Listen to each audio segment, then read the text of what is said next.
নমস্কার, Tara Maa goat farm YouTube চ্যানেলের পক্ষ থেকে সকল দর্শককে স্বাগত জানাই। তো আমাদের এখানে ছাগল পালন পদ্ধতি বিষয়ে, ছাগলের চিকিৎসা পদ্ধতি, ছাগলের বাচ্চা প্রসব পদ্ধতি সমস্ত কিছু বিষয়ে আলোচনা করা হয়। বিগত 6 বছর 7 বছর ধরে আমরা এই ছাগল পালনের সাথে যুক্ত আছি। তো যে কোনো বিষয়ে, যে কোনো রকম ছাগল এখান থেকে, ভালো কোয়ালিটির ছাগল এখান থেকে বিক্রয় করা হয়। যে কোনো রকমভাবে আমাদের সাথে সেই বিষয়ে যোগাযোগ করতে পারেন। আমাদের ভিডিও যদি আপনাদের গুরুত্বপূর্ণ মনে হয়, আমাদের চ্যানেলকে like, share, comment and subscribe অবশ্যই করবেন, আমাদের পাশে থাকবেন। তো যেটা মূল বিষয় আজকের ভিডিও, তো আজকে সকালে হঠাৎ আমাদের ছাগলের বাচ্চা হওয়ার টাইম হয়ে যায়, পেন চলে আসে। তো আপনারা দেখতে পাচ্ছেন যে এর বাচ্চা প্রসব হচ্ছে। কিছুক্ষণ আগেই আমরা একে 3 ml এপিডোসিন চার্জ করেছিলাম। তো এখন বাচ্চা প্রসব হয়ে গেছে। তো প্রসব হয়ে যাওয়ার পর এখন বাচ্চাটাকে ভালো করে, সবার আগে এই যে বাচ্চার গায়ে যে ফ্লুইড লেগে থাকে, সেই ফ্লুইড ভালো করে পরিষ্কার করে মুখে, কানে, নাকে ভালো করে হাওয়া ভরার চেষ্টা করা হচ্ছে, যাতে শ্বাস প্রশ্বাস পদ্ধতিটা খুব সুন্দরভাবে চালু হয়ে যায়। যাতে এই চালু হয়ে যাওয়ার যাতে বাচ্চাটার কোনো শ্বাস প্রশ্বাস পদ্ধতিতে অসুবিধে না হয়।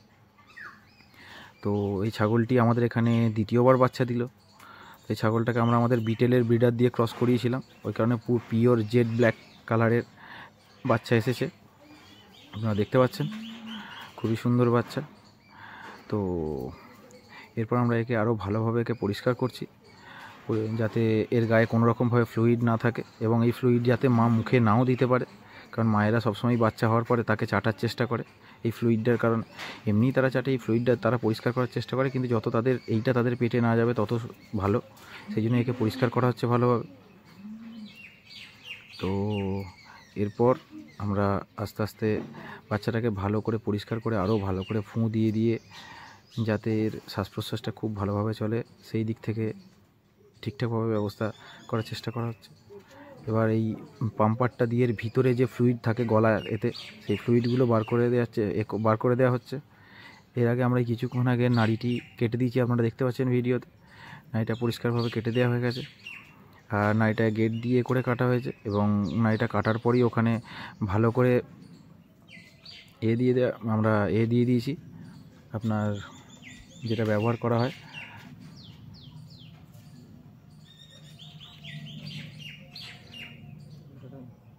বেটাডাইন যেটা ব্যবহার করা হয় সেটা ভালোভাবে ওতে দিয়ে দেওয়া হয়েছে। দেখতে পাচ্ছেন বাচ্চাটা বেশ ছটফট করছে, মাটা উঠে দাঁড়িয়ে পড়েছে। এবার একদম সুস্থ সুন্দর বাচ্চা হয়েছে, একটিই বাচ্চা দিয়েছে। এর নখগুলো, প্রথম বাচ্চা হওয়ার পরে নখগুলো একটু কেটে নেওয়া হচ্ছে। এটা আমরা পদ্ধতি হিসেবেই মনে করি, সেই জন্য এটা বরাবরই করা হয়।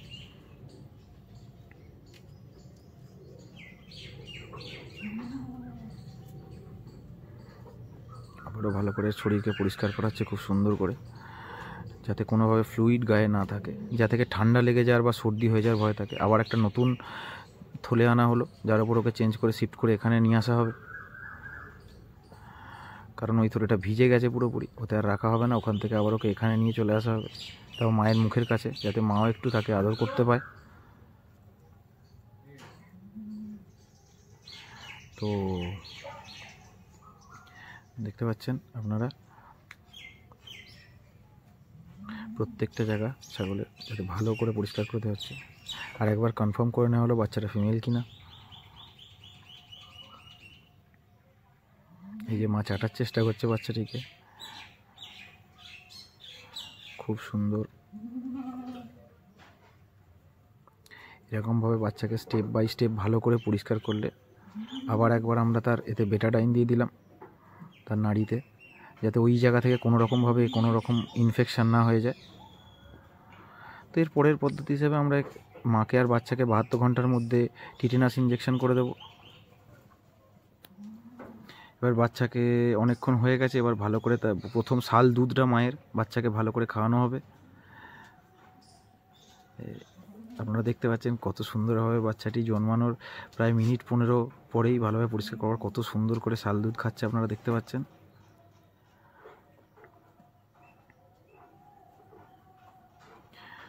বিটেল ব্রিডার দিয়ে ক্রস করানোর কারণে এর কালারটাও খুব সুন্দর এসছে, কানের লেন্থগুলো খুব লম্বা এসছে, যদিও ওর মায়ের কানের লেন্থও খুবই লম্বা। তো যেহেতু কালকে আমাদের এখানে বৃষ্টি হয়েছিল, তো ওয়েদারটা বেশ ভালো রকমই ঠান্ডা আছে। তো সেই জিনিসটা যাতে বাচ্চাটাকে কষ্ট না দিতে পারে আমরা এরপর সেই দিকেও ভাববো, যাতে সেই কারণে সেই ওয়েদারের কারণে প্লাস যেহেতু বাচ্চার গায়ে ফ্লুইড আছে সেই থেকে বাচ্চার কোনোভাবে ঠান্ডা না লেগে যায়।